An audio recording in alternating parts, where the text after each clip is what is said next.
على رسوله الكريم أما بعد فأعوذ بالله من الشيطان الرجيم بسم الله الرحمن الرحيم ونجيناه ولوطا إلى الأرض التي باركنا فيها للعالمين صدق الله العظيم.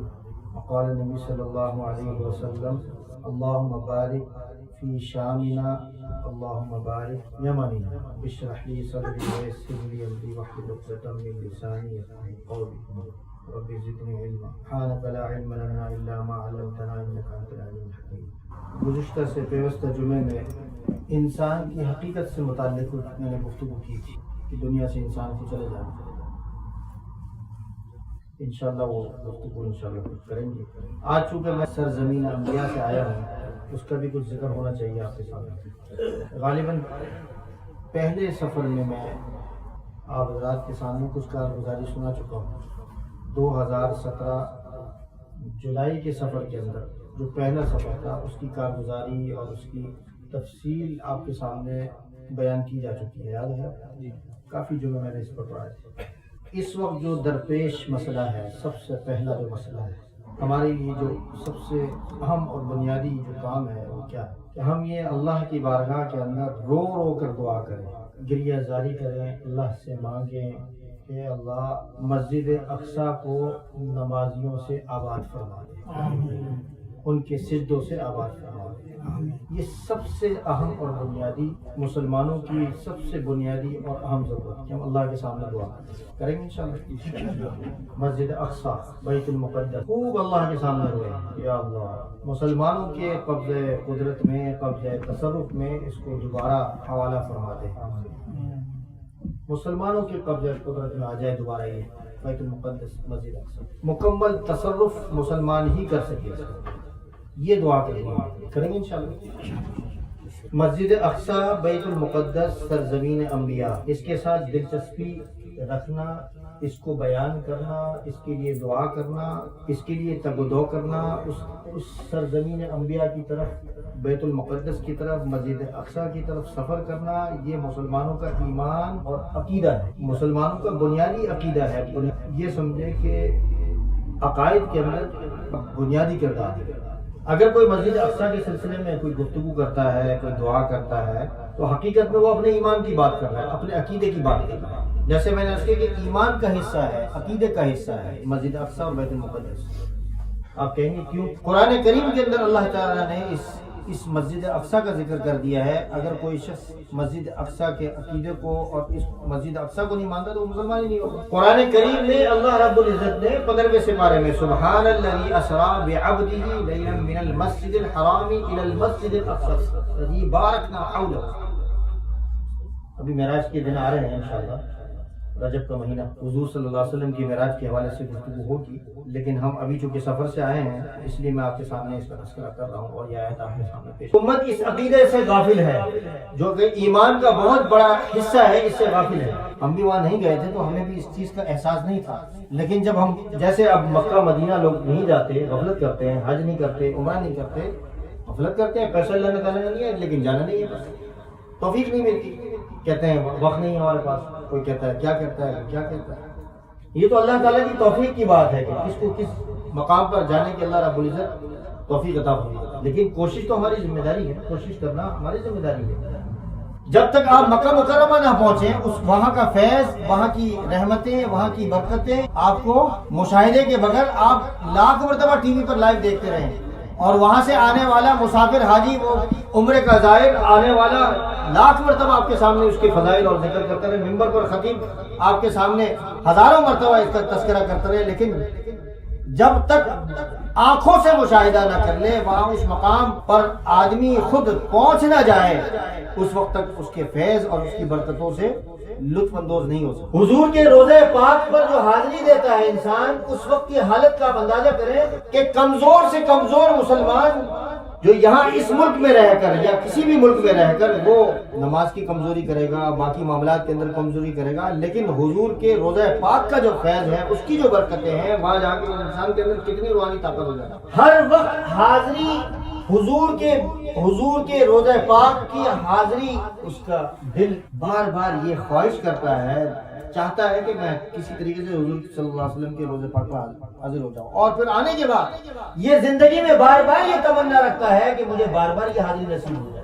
جس طرح مکہ مکرمہ اور مدینہ منورہ کا جو فیض اور اس کی برکتیں اور اس کی روحانیت اور اس کی کیفیات جانے کے بعد، حاضری کے بعد ہی حاصل ہوتی ہے، اسی طریقے سے بیت المقدس اور مسجد اقصیٰ کی وہ روحانیت اور وہ فیض اور وہ برکتیں اور وہ رحمتیں جانے اور مشاہدے کرنے کے بعد ہی انسان کو حاصل کر سکتا ہے، اس کے بغیر حاصل نہیں کر سکتا۔ جس طرح عمرہ اور حج پر جانے سے امت غفلت کر رہی ہے، اسی طریقے سے بیت المقدس جو قبلہ اول ہے اس کی طرف جانے کے امت مسلمہ اس وقت غفلت میں مبتلا ہے۔ تمام تر سہولیات ہونے کے باوجود مسلمان جا نہیں رہا۔ اللہ تعالیٰ ہم سب کو توفیق عطا فرمائے۔ سبحان الذي اسرى بعبده ليلا من المسجد الحرام الى المسجد الاقصى الذي باركنا حوله۔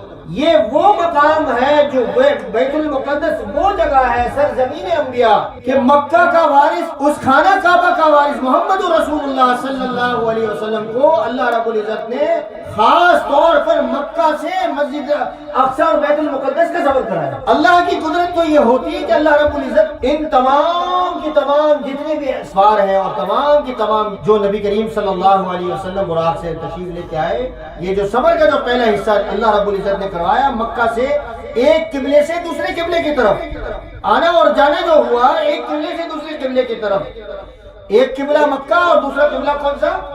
اقصیٰ۔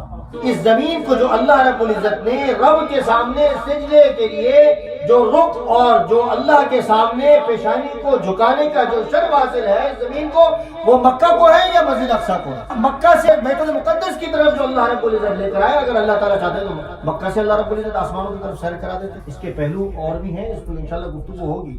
قرآن کریم جو شب معراج کا جو واقعہ ہے، قرآن کریم کی اس آیت کے اندر اسرا بعبدہ لیلا من المسجد الحرام الى المسجد الاقصى، اور اس سفر کے ساتھ ساتھ جو اللہ رب العزت نے جو قرآن کریم کو اس مین جو کانسیپٹ بیان فرمایا ہے اور اس چیز کو جو نمایاں فرمایا ہے کہ اس کے ارد گرد کے اندر جو پورا علاقہ، پورا خطہ ہے وہ برکت سے بڑا ہوا ہے۔ بارکنا حولہ، بارکنا حولہ۔ دوسری آیت میں نے کیا تلاوت کی تھی؟ ونجیناہ جمال بھائی ولوطا الی الارض التي بارکنا حولہ فی العالمین۔ ہم نے ونجیناہ ولوطا، ہم نے نجات دی لوط کو مبارک زمین کی طرف۔ یہ جو ارد گرد کی جو زمین ہے، یعنی حضرت ابراہیم علیہ السلام بھی سرزمین کی طرف ہجرت کر رہے ہیں، حضرت لوط علیہ السلام بھی سرزمین کی طرف ہجرت کر رہے ہیں، اور محمد الرسول اللہ صلی اللہ علیہ وسلم جو آخری پیغمبر اور آخری رسول ہیں، مکہ سے بیت المقدس کی طرف ان کو سیر کرائی جائے گی معراج کی رات۔ اور بارکنا فیہا للعالمین، پوری انسانیت کے لیے، عالم کے لیے اللہ رب العزت نے اس سرزمین انبیاء کو برکت والا بنایا۔ اور وہ خطہ کون سا ہے؟ یہ خطہ جس کا میں ذکر کر رہا ہوں، اور جہاں ہم سفر کر کے آئے، جہاں ہمیں سفر کرنا چاہیے، جہاں کے سفر سے ہم غافل ہیں امت مسلمہ۔ حضور اپنی دعاؤں میں یہ دعا کر رہے ہیں کہ اللہم بارک لنا فی شامنا، اے اللہ ہمارے لیے شام کو برکت والا بنا دے۔ اللہم بارک لنا فی شامنا، اللہم بارک لنا فی یمننا، اے اللہ ہمارے لیے یمن کو برکت والا بنا دیں۔ اور یہ دعا حضور کی پیشن گوئی ہے، حضور کی یہ دعا شام کی اور فلسطین کی اور بیت المقدس کی فتح ہونے سے پہلے یہ حضور صلی اللہ علیہ وسلم نے دعا فرمائی۔ یہ حضور کا بہت بڑا معجزہ ہے کہ حضور صلی اللہ علیہ وسلم امت مسلمہ کو یہ بشارت دے رہے ہیں کہ ایک دن یہ شام تمہارے قبضے قدرت میں آنے والا ہے، فتح ہونے والا ہے، اس لیے میں برکت کی دعا کر رہا ہوں۔ حضرت ابو بکر صدیق رضی اللہ تعالیٰ کے دور سے یہ سلسلہ شروع ہوا، اور حضرت عمر فاروق رضی اللہ تعالیٰ کے دور خلافت کے اندر اللہ رب العزت نے مسلمانوں کو عزت عطا فرمائی، فتح یابی عطا فرمائی، اور شام کا مکمل جو خطہ ہے ان کے قبضے میں آ گیا۔ حضور کی یہ دعا اللہم بارک لنا، ایک تو پیشن گوئی اور پھر شام کے خطے کی برکت کے لیے دعا فرما رہے۔ برکت اگر ہے تو اس خطے کے اندر موجود ہے۔ نبی کریم صلی اللہ علیہ وسلم ایک حدیث میں آتا ہے کہ حضور صلی اللہ علیہ وسلم فرماتے ہیں اللہ رب العزت نے فرمایا کہ تمام شہروں میں جتنے بھی دنیا کے اندر شہر ہیں میرے نزدیک منتخب خطہ. عجیب بات، یہ اندازہ کریں کہ اللہ رب العزت اس خطے کو منتخب ترین خطہ قرار دے رہے ہیں. حضور فرماتے ہیں کہ اللہ کے نزدیک یہ منتخب ترین خطہ ہے، اور فرمایا کہ میں اللہ فرماتے ہیں، حضور فرماتے ہیں کہ اللہ فرماتے ہیں کہ میں اس خطے کی طرف انبیاء کو بھیجوں گا. اور پھر حضور فرماتے ہیں کہ میرے خاطر اللہ رب العزت نے شام کی اور اس خطے کی کفالت فرما دی. اللہ رب العزت کے نزدیک منتخب ترین خطہ جو اللہ نے قرار دیا ہے وہ شام کا خطہ، جسے ہم بیت المقدس کہتے ہیں، فلسطین کہتے ہیں، یا جسے آج کل سوریہ کہتے ہیں، یا لبنان تک کا جو بیروت جسے کہا جاتا ہے، یا جارڈن جسے کہتے ہیں آپ حضرات، یا جسے اردن کہتے ہیں. یہ تمام کا تمام پورا کا پورا خطہ شام کا خطہ ہے. اور اسی کے اندر اللہ رب العزت نے اس کی نسبت بیت المقدس کے ساتھ جوڑی، کیونکہ بیت المقدس تمام کے تمام انبیاء علیہ السلام کا قبلہ تھا. ایک صحابی فرماتے ہیں کہ نبی کریم صلی اللہ علیہ وسلم نے ایک موقع پر فرمایا کہ طوبی للشام، شام کے لیے خوشخبری ہو. ہم نے کہا قلنا ای ذلک لماذا، کیوں، کیا وجہ ہے کہ شام کو آپ کہہ رہے ہیں کہ اس کے لیے خوشخبری ہے؟ نبی کریم صلی اللہ علیہ وسلم نے فرمایا کہ رحمان کے فرشتوں نے اپنے پروں سے اس کو ڈھانپ رکھا ہے. رحمان کے فرشتوں نے اس خطے کو ڈھانپ رکھا ہے اپنے پروں سے. اتنی برکتوں والی زمین سے، سرزمین انبیاء سے میرے محترم بزرگ دوستو، یہ کوئی معمولی بات نہیں ہے جو میں آپ کے سامنے عرض کر رہا ہوں. امت غافل ہے. میں نے جیسے عرض کیا کہ ہمارے ایمان کا، ہمارے عقیدے کا حصہ ہے فلسطین اور بیت المقدس، اور آج امت اس معاملے کی طرف بالکل کوئی سنجیدگی نظر نہیں آتی. بعض لوگ کہتے ہیں کہ مولوی صاحب اب گئے ہیں تو یہ تذکرہ کر رہے ہیں. بھائی ٹھیک ہے، اگر ہم گئے ہیں تو ہم نے قرآن کے اندر جو واقعات ہم نے پڑھے تھے، قرآن کریم اور قرآن و حدیث کے اندر جو واقعات ہم نے پڑھے تھے، ہمارے جانے کے بعد وہ قرآنی واقعات ہمارے جب سامنے آئے تو وہاں جانا ہمارے لیے یہ سمجھے کہ وہ تازگی کا سبب بن گیا، تازگی کا ذریعہ بن گیا. اللہ رب العزت ہم سب کو توفیق عطا فرمائے. آمین. حضرت موسیٰ علیہ السلام کی جب موت کا وقت آیا تو انہوں نے اللہ سے دعا فرمائی کہ اللہ مجھے بیت المقدس سے قریب کر دے. میری موت جب آئے تو مجھے بیت المقدس سے قریب کر دے، اور ایسا ہی اللہ تعالیٰ نے کیا اور بیت المقدس کے قریب ان کی وفات ہوئی. حضرت ابراہیم علیہ السلام، حضرت لوط علیہ السلام، حضرت سلیمان علیہ السلام، حضرت داؤد علیہ السلام، حضرت یوسف علیہ السلام، حضرت یعقوب علیہ السلام، اور کئی انبیاء علیہ السلام کا یہ مسکن رہا ہے. وہ وہیں رہے ہیں، ان کی پیدائش اسی جگہ ہوئی ہے، ان کی ولادت اسی جگہ پہ ہوئی ہے، ساری زندگی انہوں نے وہاں گزارا. ان کی دعوت کا مقام اور دعوت کی جگہ وہی رہی ہے. ایسی فضیلت والی زمین اللہ رب العزت ہم سب کو اس کا دیدار نصیب فرمائے.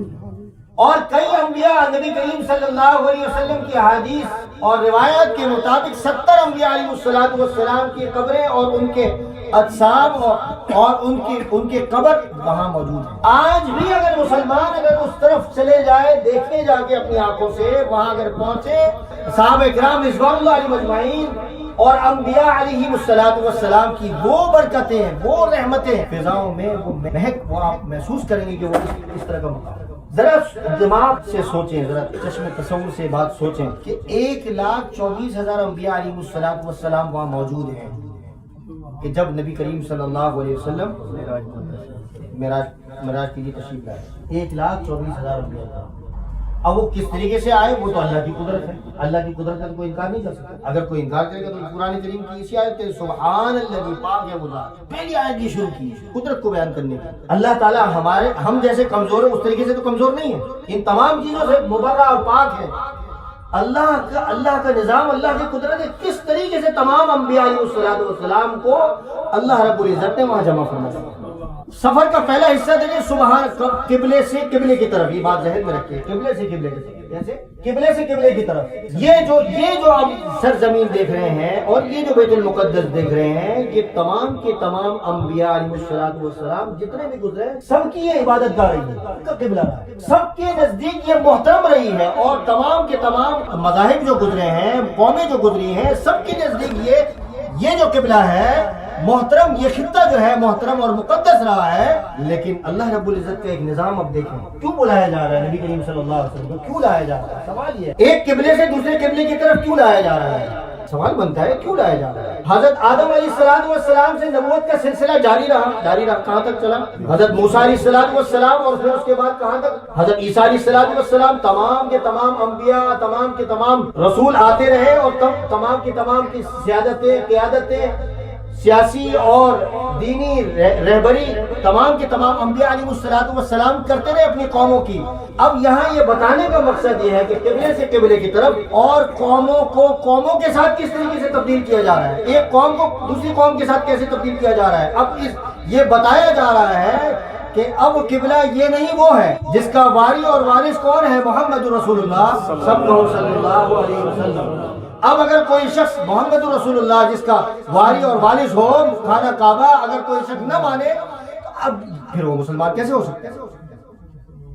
یہ بتایا جا رہا ہے کہ اب جتنے بھی نبی آ رہے تھے جتنے بھی نبی آتے رہے، حضرت آدم علیہ السلام سے لے کے حضرت نوح علیہ السلام اور پھر اس کے بعد حضرت ابراہیم، اور پھر یہ سلسلہ چلتے موسیٰ اور عیسیٰ تک آیا۔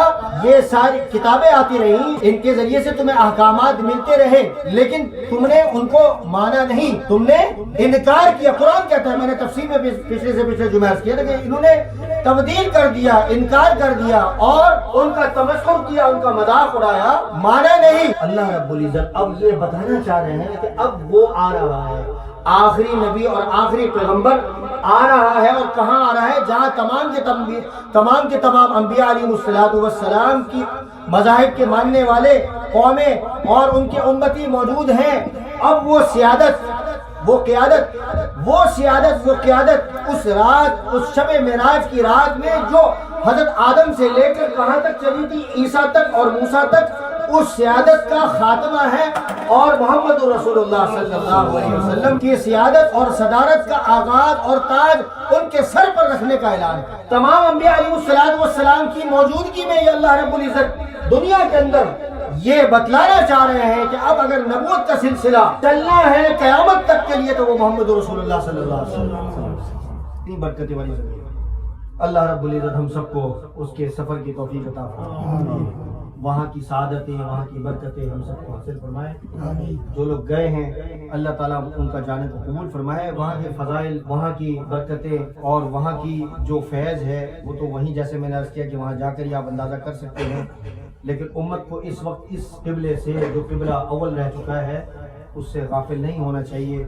اللہ رب العزت ہمارے لیے اس سفر کو آسان بنائے اور امن بنائے، اور جیسے میں نے شروع میں عرض کیا کہ ہمارے لیے ہمیں سب سے پہلی جو چیز کرنی ہے وہاں کے لیے دعا کرنی ہے کہ اللہ رب العزت تمام مسلمانوں کو اس سجدہ گاہ میں جانے کی توفیق عطا فرمائے اور مسلمانوں کے قبضہ قدرت اور تصرف میں مکمل طور پر عطا فرمائے۔ بہت سارے لوگوں نے دعاؤں کا کہا ہے، اللہ رب العزت ان کی دعاؤں کو قبول فرمائے، بیماروں کو شفا کاملہ عاجلہ مستمرہ عطا فرمائے۔ وما علینا الا البلاغ وآخر دعوانا